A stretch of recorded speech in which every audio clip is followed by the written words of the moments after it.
Hey, what's up? It's your tech bro Cholo here, and welcome back to where we take awesome out of the box. Now today we're going to be talking about the Vivo V21 5G and the Vivo V21E. Yep, two phones.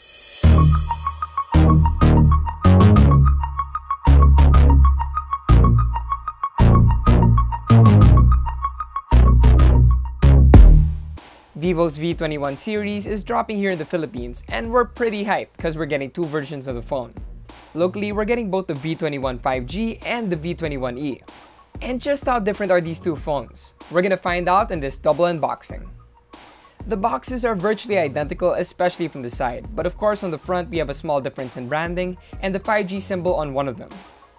And we also have more details on the back as usual. Obviously, these are gonna say different things. And the first thing you get when you open both boxes are the phones, which we'll take a look at later. And also, both kits include the usual important documentation, SIM ejector pin, jelly case, earphones, charging brick, and cable. But the V21 5G comes with a USB-C to 3.5mm dongle. So you already know one difference you're going to be seeing on the phones. But what's nice though is that both phones come with everything a user would need, so no need for any additional purchases. Before anything, I just want to say I love the look of both phones and they were both executed very well. On the V21E, we have Diamond Flare, which is a very nicely done matte finish, gradient, and geometric pattern. I'm more of a minimalist when it comes to design, but Vivo did this one pretty well and it looks quite premium and I really like it. While on the V21 5G, we have Dusk Blue, which also has a nice matte finish and looks black or dark gray, but has a dark blue gradient when light hits it. And I'm happy to say that both phones do very well against fingerprints. Yep, the matte finish really helps, and if you want that added protection, we have the jelly cases. I guess the V21E has a more fun look to it, while the 5G model has more of a professional look. Which does make sense because it's the more premium of the two models. For the V21E, we have the SIM tray on the left, volume and power button on the right, and the 3.5mm jack, USB-C port, and speaker grill at the bottom. While on the V21 5G, we have the volume rocker and textured power button on the right. I like this touch because it makes the button that much easier to find. Below, we have the SIM tray, USB-C port, and speaker grill. No headphone jack here, which explains the inclusion of an adapter. As for speakers, both are in stereo, so I won't really dive into that. Next up, on the V21E, we have a 60Hz 6.44-inch Full HD Plus AMOLED display. While on the V21 5G, we have seemingly the same panel. But not really, because we have a 90Hz refresh rate on this instead, which should ensure a smooth experience when exploring the phone. And it might not be that obvious in video, so you gotta see it in person, but the V21E has a pinkish hue, compared to the green, yellowish hue on the 5G. But if I were to choose one of the two, I prefer the V21E. But hey, it might just be these particular models we received. Other than that though, both phones can play some beautiful videos with excellent color and sharpness. So yeah, tint difference aside, it's a treat enjoying your favorite shows on these phones for sure. But of course, if interface smoothness is what you're after, the 5G's 90Hz trumps 60Hz any day. Next up, cameras. On the V21E, we have a 64MP f1.89 main camera, 8MP f2.2 wide angle, 2MP f2.4 macro, and 44MP f2.0 selfie camera. While on the V21 5G, we have a 64MP f1.79 main camera and the same wide, macro, and selfie lenses. And though they may seem extremely similar, I see differences in the captures. Check out these photos and videos.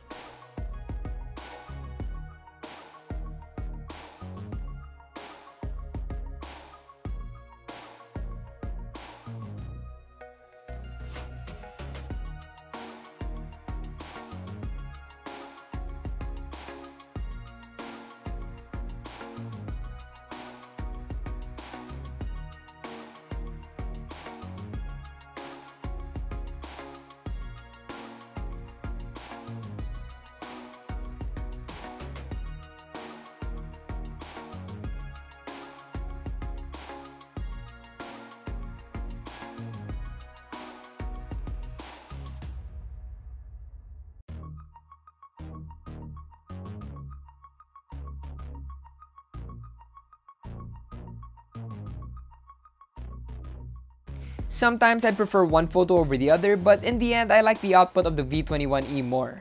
But that's just me, and we can chalk that up to preference. But what about you guys? Which photos do you like more? What could have affected the outputs was the post-processing, which makes a lot of sense because we have two very different processors on these. The V21E has a Snapdragon 720G processor with 8GB RAM and 128GB storage, while the V21 5G has a Dimensity 800U processor with the same RAM and storage. But why use different processors? 5G, of course.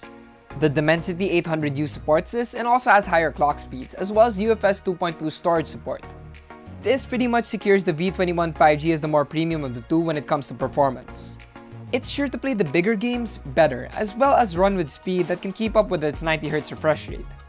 But again, I like the photos and the screen color of the V21E more, so pick your poison. We will have some solid numbers and stats to back up these claims in our full review, so watch out for that. Empowering both phones are 4000 mAh batteries. They should last you at least a day, and you can enjoy games and media on both for a while. And charging both are 33W fast chargers. And of course, we'll run a test to find out which batteries last longer and which charge faster. So yeah, another set of numbers for the full review. So there you have it. Both the V21E and 5G are great phones with a lot to offer. Yes, there are differences ranging from minor tint changes to major ones like the processor, but they are meant for different people.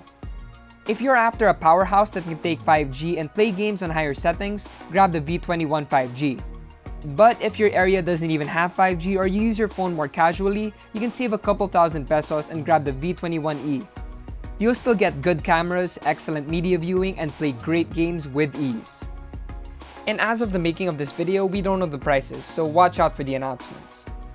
You can check out reviews on these and many other smartphones on unbox.ph. Also, don't forget to like, comment, share, and subscribe. That's right guys, subscribe because when you hit 250k subs, we're giving away a smartphone, so hashtag sub2unbox. Hit the notification icon if you want to get updates when we drop videos. Once again, it's your tech bro Cholo, and I'll see you guys in the next one.